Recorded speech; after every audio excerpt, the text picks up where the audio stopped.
Hello everyone, আমি দেবলীনাস ক্যানভাসের নতুন একটা ব্লগে তোমাদের আরও একবার স্বাগত জানাই। তোমরা সবাই কেমন আছো আমাকে জানিও। আমরা ভালো আছি। তো আজকে যে ভিডিওটা তোমাদের সঙ্গে আমি শেয়ার করছি, এটা মাদার্স ডে ছিল যেদিন, সেই দিনকার ভিডিও। তো সেদিন আমরা বেশ কয়েকজন মিলে চলে এসেছিলাম নিউ রিভার গর্জ ন্যাশনাল পার্কে। আর এইটা হলো নিউ রিভার গর্জ ন্যাশনাল পার্কের ভিজিটার সেন্টার। এর আগেও আমি একবার এসেছিলাম আমার হাজব্যান্ডের সঙ্গে, মানে প্রথম যখন এখানে এসেছিলাম এই ভিজিটার সেন্টারটাও ঘুরে দেখেছিলাম, আর এখানকার ব্লগও আমি বানিয়েছিলাম এর আগেও একবার। তো সেবারের ব্লগে আমি একদম ওপর থেকে নিউ রিভারগড় যে ব্রিজটা রয়েছে সেটা দেখিয়েছিলাম, আর মানে একদম সামনে থেকে। আর এবারে আমরা একদম নদীর কাছে যাব, নিচে অনেকটা ঘুরে ঘুরে যেতে হবে, নিচে নামতে হবে। তো সেইখানটাই যাওয়ার এবার উদ্দেশ্যটা ছিল আমাদের।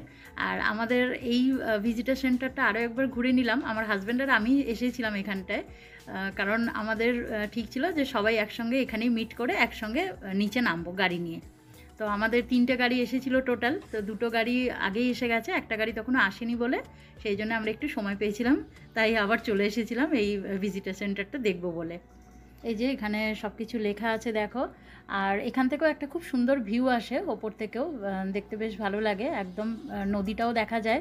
এই যে দেখো একটু দেখা যাচ্ছে নদীটা, আর চারদিকে পুরো পাহাড়, আর পাহাড়ে প্রচুর গাছও হয়ে গেছে এখন, তার জন্য দেখতে আরও বেশি সুন্দর লাগছে।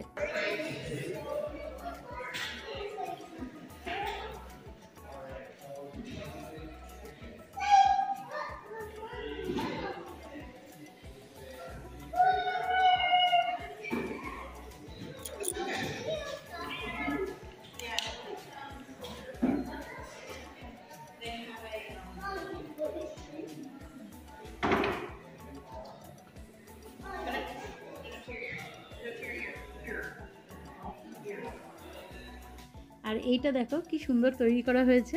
এটা কোথায় বলো তো? এই যে একটু আগে তোমাদের যে ভিউটা দেখালাম ওপর থেকে পাহাড়, তার পাশে একটা নদী ছিল, তো নদীর পাশে না একটা রেল লাইনও ছিল। তো সেখানে মানে ওখান দিয়ে এখনও মালগাড়ি করে কয়লা আসে। তো সেটাই এখানে ছোট্ট করে খুব সুন্দরভাবে তৈরি করে দেখানো হয়েছে।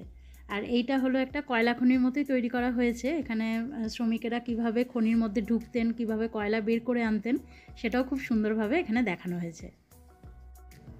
তো আমরা ভিজিটার সেন্টারটা ঘুরে নিয়ে আবার এই দিকটা চলে এসেছিলাম। এইখান থেকেই আর কিছুটা গেলে নিউ রিভারগড় যে ব্রিজটা রয়েছে সেটা সামনে থেকে খুব ভালোভাবে দেখা যায়। তো আমরা কিছুটা যাওয়ার পর তারপরে আবার আমাদের কাছে ফোন এলো যে আরেকটা গাড়িও চলে এসেছে। তো সেই জন্য আমরা আর পুরোটা গেলাম না, আমরা এই যে ব্যাক করে আবার ওই দিকেই যাচ্ছি। এরপর আমরা সবাই মিলে একসঙ্গে ওই নিচটায় নামবো। তো এই দেখো এখানে আমরা পৌঁছে গিয়েছিলাম নদীর কাছে একদম, অনেকটা পাহাড় কেটে গোল গোল করে ঘুরে, খুব সুন্দর রাস্তা সেটাও। তো এই যে এই হলো নিউ রিভারগড় ব্রিজ। আর এই ব্রিজটাই ওই যে বললাম গতবার আমি ব্লগ করেছিলাম তখন ওপর থেকে দেখিয়েছিলাম, আর এইবার দেখাচ্ছি তোমাদের নিচ থেকে। তো আমরা এইখানে চলে এসেছিলাম গাড়ি নিয়ে, আর গাড়ির পেছনে সমস্ত খাবার দাবার ছিল, সেগুলো নিয়ে আমরা এখানেই নামিয়েছিলাম। ভেবেছিলাম এখানে একটু খাওয়া দাওয়া সেরে তারপরে একটু ঘুরে দেখবো এদিক ওদিক। তবে একজন বললেন যে এখানে খাওয়া দাওয়া করা যাবে না, আমরা আরেকটু ওপরে গিয়ে সেখানে ব্যবস্থা রয়েছে, ওখানে গিয়ে খাওয়া দাওয়া করতে পারি। তো সেই জন্যে আমরা সমস্ত কিছু গুছিয়ে গাড়িতে তুলে নিচ্ছিলাম। এই যে এখানে অনেকেই সেদিন ওয়াটার র্যাফটিং করছিলেন, আর এই জায়গাতে ওনারা নামছিলেন আবার এখান থেকেই উঠছিলেন, এরকম একটা ব্যাপার ছিল। তো সেই জন্যে আমরা ওখান থেকে জাস্ট একটু ওপরে, বেশিটা ওপরে উঠতেও হয়নি আমাদের, একদম কাছে ছিল।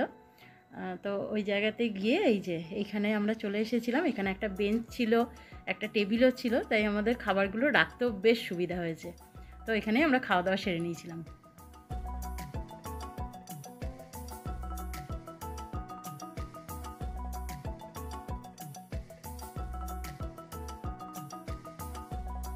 তারপর খাওয়া দাওয়া শেষে কেক কেটে খুব সুন্দরভাবে আমরা সবাই মাদার্স ডে সেলিব্রেট করলাম।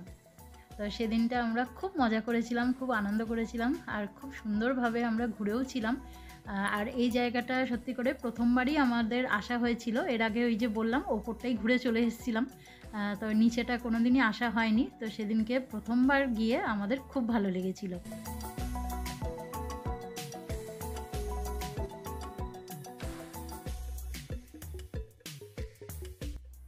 আর জলের কালারটাও দেখো কি সুন্দর, জলটা এতটাই স্বচ্ছ ছিল যে জলের তলা অবধি পরিষ্কার দেখা যাচ্ছিল।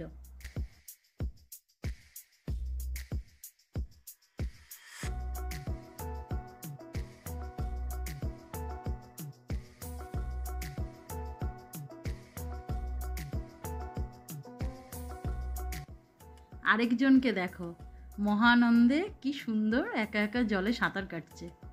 আমি ওকে দেখে যাচ্ছিলাম অনেকক্ষণ ধরে, বেশ অনেকক্ষণ জলে কিন্তু রয়েছে, কি সুন্দর দেখো, একবার ডাঙার দিকে যাচ্ছে আবার ডাঙা থেকে জলে চলে যাচ্ছে।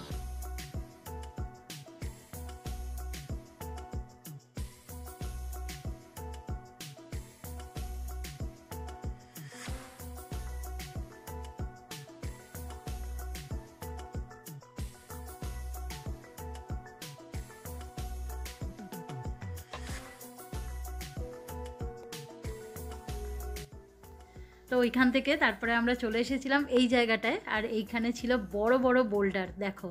তো এই বোল্ডারগুলোকে টপকে আমরা 4 জন একদম নদীর কাছটায় নেমেছিলাম। 4 জন বলতে আমি, আমার হাজব্যান্ড, প্রমা আর রুমি। তো আমরাই এসেছিলাম, আর কেউ নামেনি। আর আমিও প্রথমে নামার সময় ভাবছিলাম যে পারবো তো, যদি পড়ে যাই এটাই একটু ভয় লাগছিল। তারপরে দেখছি যে না, ভালোভাবে নামতেও পেরেছি, আবার উঠতেও পেরেছিলাম, কোনো সমস্যা হয়নি। আর এখানে নামার পর এত সুন্দর একটা দৃশ্য দেখে মানে মনটা একদম ভরে গিয়েছিল। আর ওই যে দেখছো ব্রিজের মাথা থেকে ব্রিজ ডের দিনকে, ব্রিজ ডে বলতে এখানে মানে ওয়েস্ট ভার্জিনিয়াতে প্রত্যেক বছর অক্টোবর মাসে, মানে একদিনই হয় ওটা, এবছর মনে হয় 2025-এ ওটা 18ই অক্টোবরই পড়েছে ডেট। তো সেই দিন ব্রিজ ডে পালন করা হবে। আর ওই দিনকে ওয়েল ট্রেন্ড জাম্পাররা ওই ব্রিজের মাথা থেকে প্যারাশুট নিয়ে নিচে জাম্প দেন। তো গত বছর আমরা এসেছিলাম, গত বছরও অক্টোবর মাসে হয়েছিল, তখন আমরা এসেছিলাম আর আমি ব্লগও বানিয়েছিলাম, খুব ভালো লেগেছিল দেখে, প্রথমবার আমি ওটা দেখেছিলাম। তো আমরা নদীর ধারে সেদিনকে অনেকক্ষণ সময় কাটিয়েছিলাম, বেশ ভালো লাগছিল, মানে যেতেই ইচ্ছা করছিল না এখান থেকে, এতটাই ভালো লাগছিল। আর আমি ভিডিওটাও এই পর্যন্তই করেছিলাম, এরপর আর করা হয়নি। তো চলো আজকের ব্লগটাও তাহলে এই পর্যন্তই থাক। তোমাদের কেমন লাগলো আমাকে অবশ্যই কমেন্ট করে জানিও, আর ভালো লাগলে একটা লাইক করে দিও। তোমাদের সঙ্গে আবার দেখা হবে নতুন আরেকটা ব্লগ নিয়ে খুব তাড়াতাড়ি। তোমরা সবাই ভালো থেকো, সুস্থ থেকো, সাবধানে থেকো।